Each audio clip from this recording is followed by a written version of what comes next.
나도 예수님처럼 이라고 하는 제목으로 우리 말씀 함께 나누겠습니다.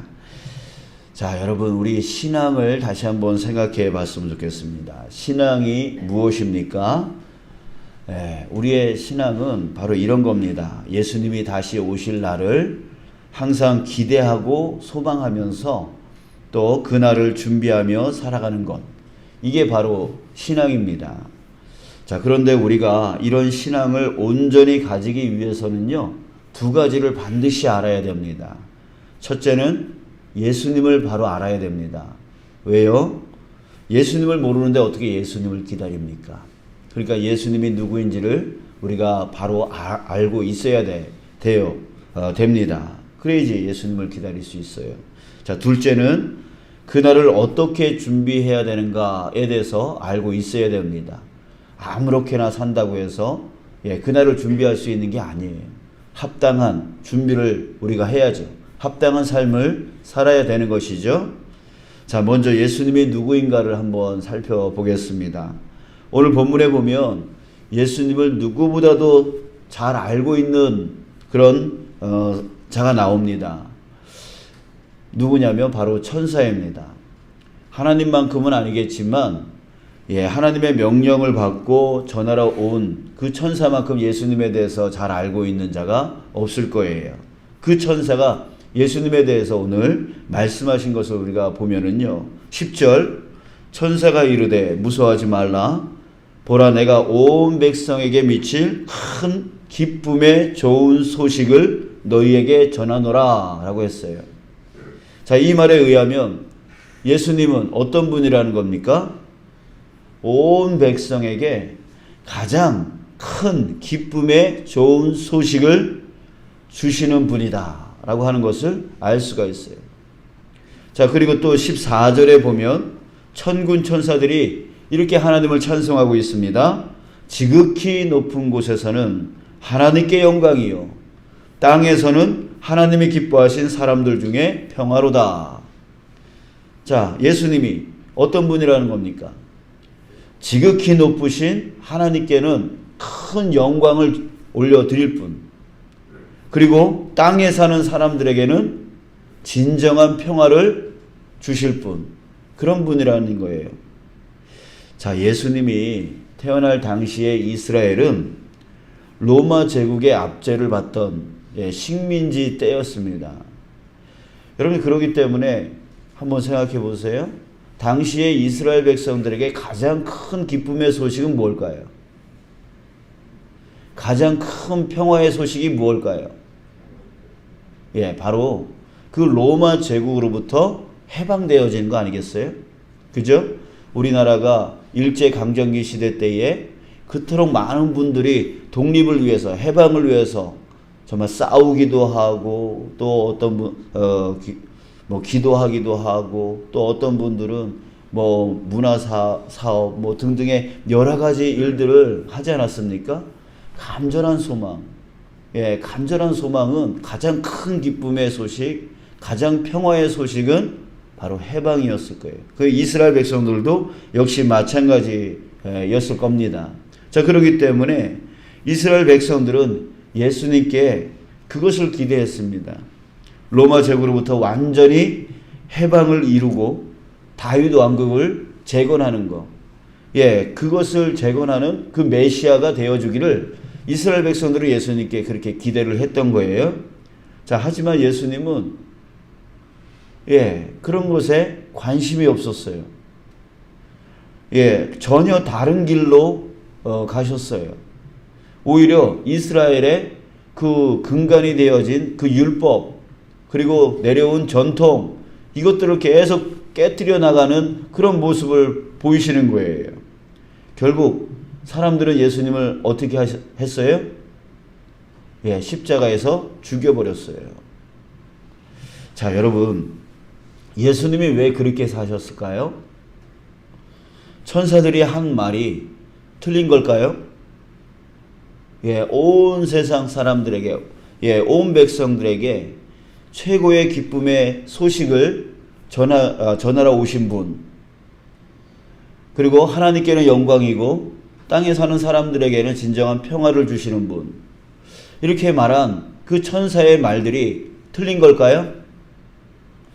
예, 그게 아닙니다. 그게 아니에요.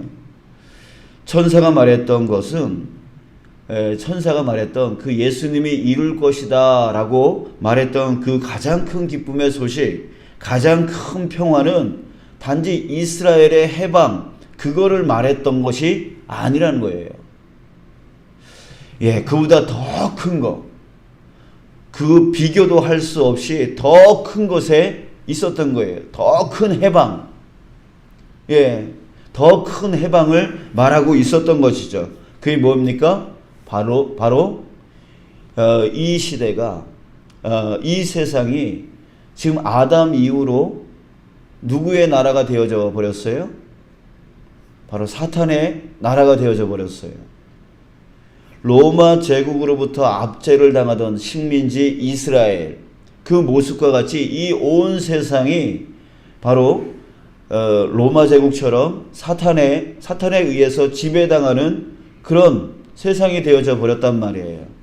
그 안에서 압제당하고 고통당하고 죄악 속에 살아가고 어둠 가운데 살아가게 되어진 살아왔던 그 인류, 이 모든 사람들, 그 모든 사람들이 그 사탄의 나라에서부터 해방되어지는 그것을 위해서 바로 예수님이 오셨던 거예요.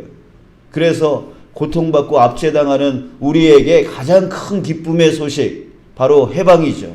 그 사탄의 나라에서부터 해방되어지는 거죠. 이 고통과 이 고난의 그 원인이 되었던 그 나라로부터 우리가 해방되어지는 것, 그게 바로 우리에게 가장 큰 기쁨의 소식이고 또한 진정한 평화라고 하는 거예요. 바로 그것을 우리에게 주시고자 예수님이 이 땅 가운데 오셨다라고 하는 거예요. 천사가 말했던 그 가장 큰 기쁨의 소식은 바로 그런 소식이에요. 그리고 가장 큰 평화는 바로 그런 평화를 얘기하는 거예요. 이스라엘 백성들만의 그런 평화가 아니에요. 이스라엘 백성들만의 그런 기쁨이 아니었다라고 하는 거예요. 자, 사랑하는 여러분, 어떤 사람들이 이런 말을 합니다. 아니, 우리나라에도 신이 많은데 왜 하필 다른 나라 신을 믿느냐? 이런 말을 하는 사람들이 있어요. 자, 여러분들도 그 말에 동의하십니까? 아니에요. 여러분, 예수님은 이스라엘을 위해서 오신 분이 아니에요. 누구를 위해서 오셨습니까? 예, 이 온 인류를 위해서 오신 거예요. 온 인류의 그 구원을 위해서 이 땅 가운데 오신 분이 바로 예수님이시다 라고 하는 것입니다. 즉, 나를 위해서 오신 거예요. 예. 자, 사랑하는 여러분, 인류의 모든 죄악, 모든 고통에서 완전히 해방시켜 주시고자 하늘 그 높은 보좌를 포기하시고 이 땅에 오신 분, 그분이 바로 내가 믿고 있는 예수님이신 것을 여러분들 깨닫는 저와 여러분들 되시길 주님의 이름으로 축복합니다. 내가 예수님을 왜 믿어야 되는지를 분명히 알고 이 신앙을 가져나가는 저와 여러분들 되시길 주님의 이름으로 축복합니다. 자, 그런데요, 더욱 은혜가 되어지는, 오늘 본문의 말씀을 묵상할 때에 더욱 은혜가 되어지는 말씀이 있습니다. 바로 8절부터 10절인데요. 그 지역의 목자들이 밤에 밖에서 자기 양떼를 지키더니 주의 사자가 곁에 서고 주의 영광이 그들을 두루 비추매 크게 무서워하는지라. 10절, 천사가 이르되 무서워하지 말라. 자, 여러분, 예수님의 탄생은 아까도 얘기했듯이 인류를 구원할 가장 위대한 분의 탄생입니다. 가장 높으신 분의 탄생이라고 하는 것이죠. 자, 그렇다면 누구에게, 이 가장 위대한 분의 이 탄생의 소식을 누구에게 먼저 전하는 게 맞을까요? 제 상식으로는 가장 높은 자들, 가장 권세 있는 자들, 가장 그 높은 자리에 있는 자들에게 먼저 알려줘야 되는 것이 마땅하지 않겠어요? 왜? 예수님은 누구이기에?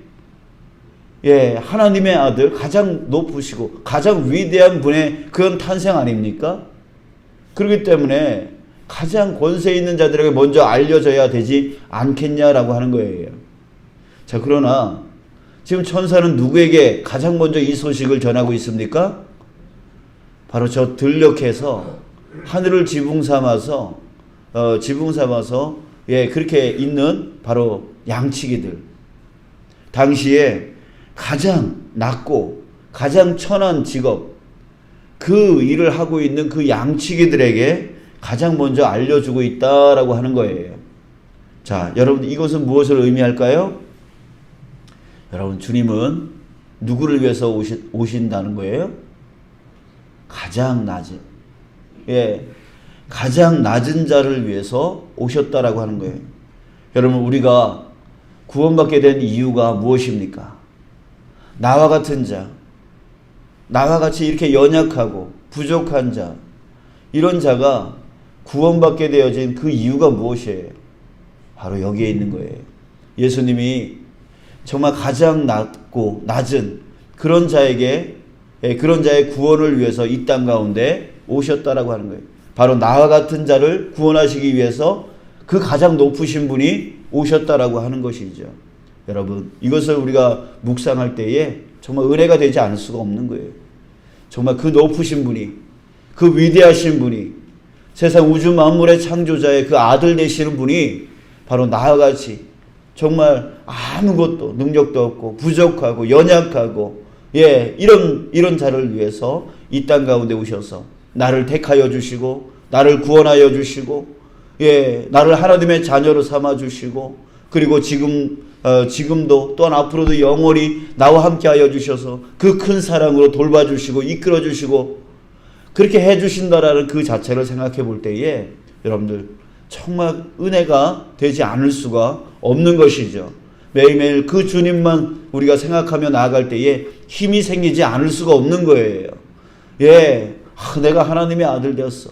내가 하나님의 딸이 되었어. 내가 하나님의 자녀야.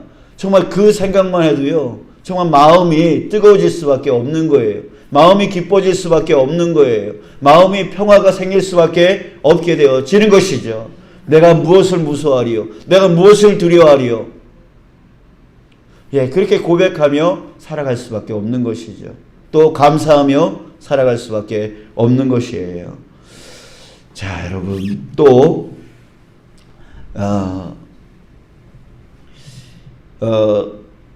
그러면 이제 그런 예수님이 다시 오실 때까지 우리는 어떻게 살아야 됩니까? 나를 구원하여 주신 그 예수님이 재림하시는 그날까지 우리는 어떻게 살아야 되냐라고 하는 것이죠.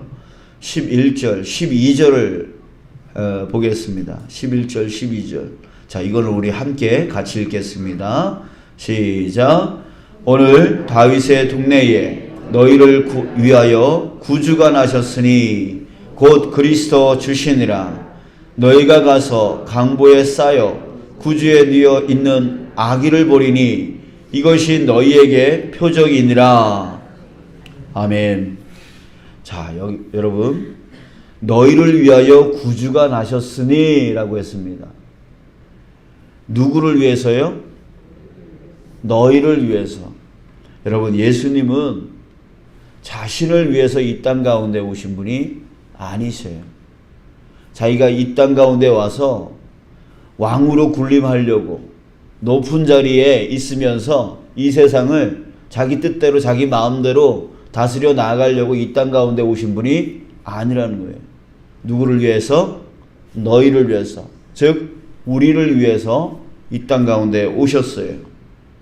그래서 우리를 위해서 자신의 생명도 아끼지 아니해 주셨던 거예요. 자, 또 강보에 쌓여 구유에 뉘어 있는 아기를 보리니 라고 했습니다. 자, 여러분들 다시 한번 또 생각해 보시죠. 예, 아무리 이 여관의 방이 없다 하더라도요, 지금 만삭이고 지금 출산 바로 직전이에요. 자, 그렇다면 여러분 정말 이제, 예? 그 아기가 나오려고 하는 그런 순간이에요. 자, 그렇다면 정말 잠시라도 그 출세라는 그 동안만이라도 좀 그 여관집 주인이 그 방을 좀 빌려줄 수 있지 않을까요? 여러분 어떻게 생각하세요? 지금 막 아기가 나오려고 해요. 진통이 심해지고 있어요. 그렇다면 그 잠시라도 그때만이라도 좀 방을 빌려주고 좀 편안하게 거기서 아이를 낳을 수 있도록 그렇게 배려해 줄 수 있었던 거 아니에요? 게다가 유대인들은 어떤 전통이 있었냐면 나그네, 손님, 이 나그네를 잘 대접하라라고 하는 그런 전통을 누구보다도 정말 철저하게 지켰던 사람들이 유대인들이에요. 왜냐하면 광야이고 나도 여행을 어딜 가기 위해서 여행을 하기 위해서 광야를 지나가고 사막을 지나가야 되는 그런 처지가 될 수 있다라고 하기 때문에 누가 그 광야를 거쳐서 누가 오게 되어지면 극진히 대접한다는 거예요. 나도 언젠가 대접받아야 되니까. 그런 일이 생길 수 있으니까. 그래가지고 이 유대인들은 손님 대접하는 거를, 나그네 대접하는 거를 아주 극진히 대접하는 것으로 전통을 지켜왔어요. 자, 그런데 그런 전통조차도 지금 요셉과 마리아는 그런 대접조차도 지금 받고 있지를 못하고 있다는 거예요. 근데 지금 상황이 어떤 상황이라고요? 멀쩡한 상황도 아니고 지금 막 출산하려고 하는 그런 상황이었단 말이에요. 지금 상식이 무너져 있는 상황이고 전통이 무너져 있는 상황이란 말이죠. 그래서 결국은 어디서? 마국간에서 그 더러운 그 구유 위에서 예수님이 탄생하셨단 말이에요. 자, 여러분, 이 상식과 이 전통이 무너져 있는 이런 모습을 우리가 지금 보고 있는데요. 자, 이것은 무엇을 의미하는 걸까요? 여러분, 이거는 하나님의 의도이다라고 하는 거죠. 가장 낮고 낮은 자리에서 탄생하도록 하나님께서 의도하신 것이라는 거예요. 왜? 예수님의 삶이 어떤 삶이 되어질 것을 말해주고 있는 것이죠. 즉 가장 낮은 자리에서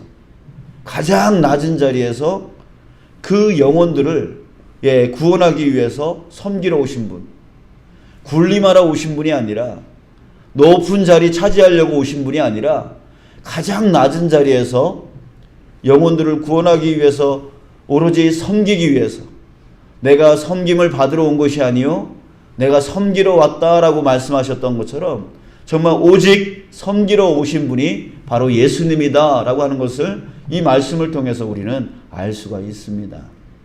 자, 사랑하는 여러분, 위에 이 두 가지의 모습, 이 두 가지의 예수님의 모습은 우리에게 무엇을 말해주고 있습니까? 바로 우리의 삶을 말해주고 있는 거예요. 우리가 예수님을 믿고 예수님을 따라가고 예수님 다시 오실 예수님을 기다리면서 우리가 살아가야 될 그 삶의 모습을 어떻게 살아가야 되는가에 대해서 우리에게 가르쳐주고 있는 거예요. 자신을 위해서가 아니라 우리를 위해 오셨던 예수님처럼 그렇게 살라고요. 자기 자신만을 위해서 살지 말고 남을 바라보면서 살으라고요. 예수님처럼 그렇게 살으라고요. 또 자신의 권세와 자신의 권리를 내세우는 그런 삶을 살지 말고 자신의 권리를 포기하고, 예수님은 그 하늘 높은 보좌를 포기하고 그 자신의 권리, 마땅히 받아야 될 그 권리를 포기하고 이 땅 가운데 오셔서 가장 낮은 자리에서 섬기셨던 것처럼 우리도 자기 권리 내세우지 말고 권리 포기하고, 가정에서 자신의 권리 포기하고, 직장에서 자신의 권리 포기하고, 교회에서 자신의 권리 포기하고 가장 낮은 자리에서 섬기라고요. 그 삶을 살라고요. 여러분, 예수님께서 먼저 우리에게 그 삶을 보여주셨던 거예요. 사랑하는 여러분, 예수님이 다시 오시는 그 날까지 우리 이렇게 살아가기를 원합니다. 그렇지 않으면 우리는 예수님을 놓쳐버릴 수밖에 없어요. 예수님은 낮고 낮은 자리로 나아가시는데 나는 자꾸만 높아지려고 한다면 예수님을 놓쳐버릴 수밖에 없어요. 예수님은 자기 자신이 아닌 정말 우리들을 위해서 자신의 생명까지도 아끼지 아니하셨는데 우리는 나만 배부르려고 하고 나만 만족하려고 하고 내 것만 채우려고 하는 그런 삶을 산다면 우린 또 예수님을 놓쳐버릴 수밖에 없어요. 우리의 믿음은 믿음일 수 없는 것이죠. 이 신앙은 온전한 신앙일 수 없게 되어지는 것이죠. 사랑하는 여러분, 우리 예수님이 다시 오시는 그날까지 우리 준비하며 살기를 원합니다. 어떤 삶이어야 됩니까? 나를 위한 삶이 아니라 남을 위한 삶. 가정에서도 나 아닌 내 남편과 내 자녀와 내 아내를 위한 그런 헌신의 삶. 그 삶이 더 나아가서 직장에서도 또 이 사회에서도 또 교회 안에서도 그런 삶이 되어지길 원합니다. 그리고 높아지려고 하기보다는 낮아져서 섬기려고 하는 그런 헌신의 삶이 저와 여러분들의 삶이 되어지길 원합니다. 그럴 때에 우리는 예수님과 동행하며 살아가는 삶 되어질 수 있는 것이죠. 예수님을 놓치지 아니하고 예수님 재림하시는 그날 그 영광 가운데로 나아갈 수 있는 그 삶이 되어질 수 있는 것이에요. 사랑하는 여러분, 우리 이것을 결코 잃어버리지 아니하고 예수님 오시는 그날까지 그렇게 살아가기를 간절히 축복합니다.